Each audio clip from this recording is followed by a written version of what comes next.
look at another stage in the trading process, and that's going to be the counter offer. Remember, you receive an offer, you don't have to accept. You can say no, you can ignore it, or you can write another letter back asking to change the offer. And that's called the counter offer. When a company makes a firm offer, it is rare that an order will be placed right away, immediately. That's very unusual. Much more normal is that I disagree with something, I want to change something, so I make a counter offer. The terms of the offer usually do not suit the buyer. That means they don't like it. There's something about the offer that makes them feel negative.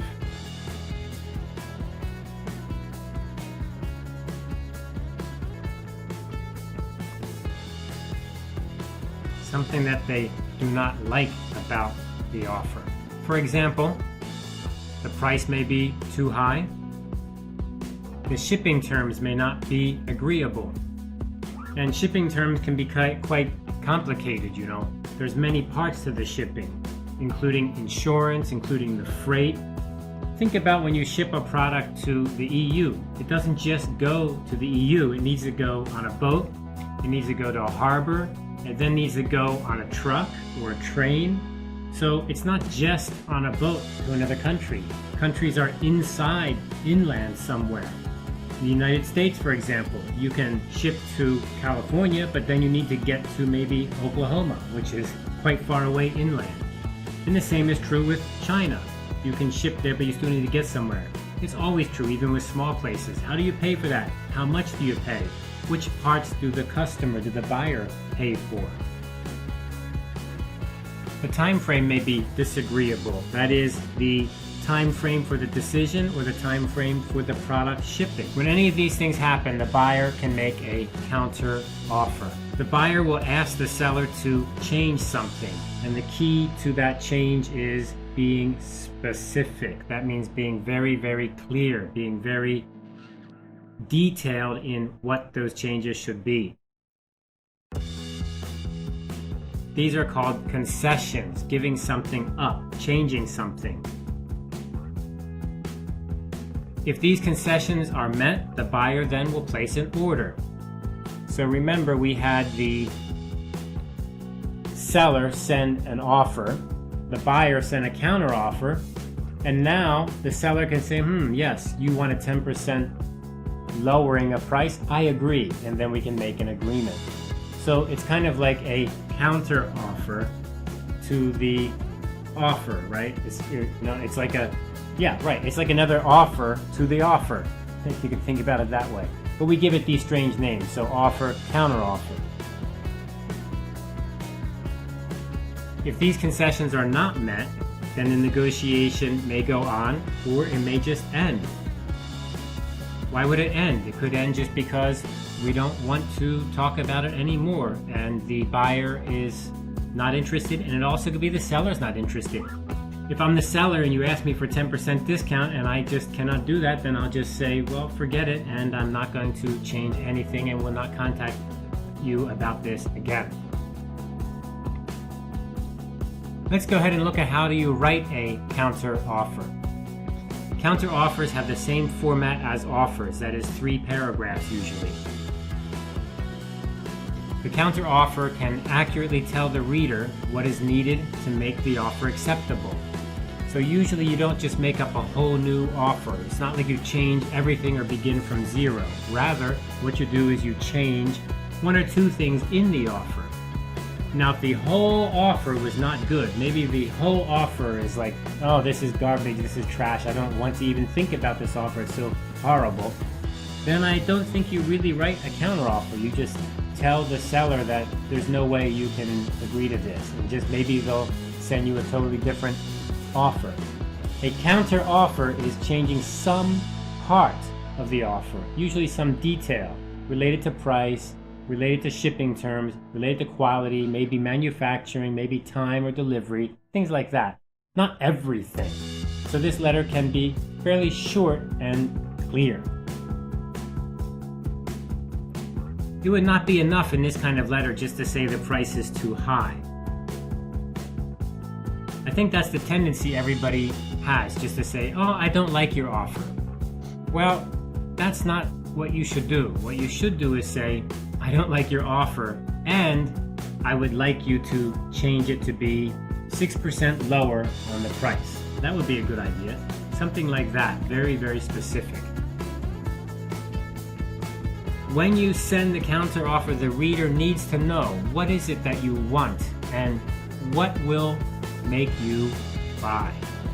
So the seller wants to know what makes the buyer buy. Is it a lower price? How much lower? Exactly what do you want? All right, so let's go ahead and look at the paragraphs inside of this letter.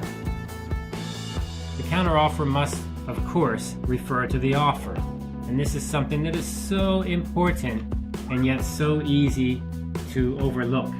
If I'm sending you a counteroffer, you open it up and you look at it, you need to remember, you need to know, what is this related to? This is a counteroffer, but what was the offer, right? If I send you an offer, I don't send just one to you, I probably send offers to many companies. And then you send me a counteroffer, I open it and I say, what are you talking about? Which offer is this? You need to be very clear. What are we talking about? So one way to remember this is to just kind of draw a little picture here and think about the letters we're sending back and forth, right? So let's say that this here is the offer. And who sends the offer? The offer is sent by the seller, right? Where do they send it to? They send it to the buyer. And inside this offer, what are you going to have? You're going to have a date line here, and you're going to have a subject line. Now, if it's an email, exactly the same thing. You're going to have a date and a subject. Now, the problem with email is that when you get your email, it has a date, but that date is your receiving date. That's why it's very important in an email to include a date line. That is, write clearly inside, what is the date that I'm sending this? The receiver needs to know, when did you send it, not when did they receive it.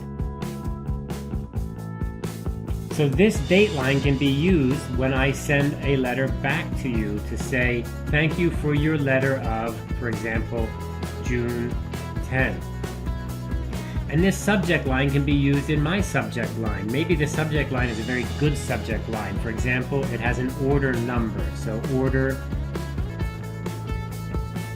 number 1050. That's an example of a good way to remember, what are we talking about? We're talking about this offer here. So you need to have that reference. That's what we call the reference to the last communication, reference. Very important to remember that reference. Subject lines are so important in these emails because it helps the reader to quickly see, what is this about? It also helps them to not throw away or put it into the trash quickly. We get so many emails every day, and of course at a company they probably get thousands of junk emails a day, and they have to filter them. Make sure your email has a clear subject line about the offer so they know that this is about a business offer. Dates are so important, as I just pointed out. The date of the offer being sent out, especially. Let's look at some examples. So for paragraph 1, we begin by referencing the offer. Thank you for your prompt reply to my inquiry. Reference, very clearly reference, your letter of October 5. In the past week, our marketing department has had a chance to examine the new samples you sent us at the beginning of October. Okay, so here is the date line, date, October 5, and it's saying this is a reference to your letter. You sent it to us, and we have looked at it. And what did you send? You sent us some samples. So the first paragraph is going to reference. How do you know about this? What offer are you talking about? When is the date of the offer?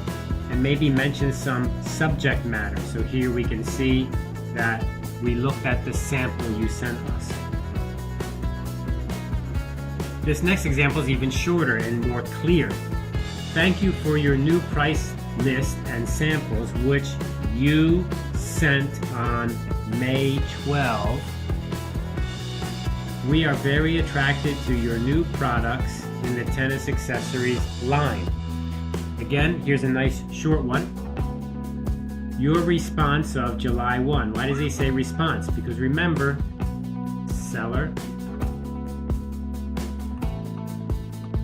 buyer. The buyer can send a letter of inquiry. What does inquiry do? Inquiry, ask a question. Then what does the seller do? Can send an offer. And then, what does the buyer do? Can send a counter offer. Right? So that's the flow. So that's what he's saying. Your response of July 1, so the offer was July 1, to our inquiry here, was welcome. However, since our last communications, the circumstances have changed. So here they're saying, well, there's something we need to change because things have changed for us.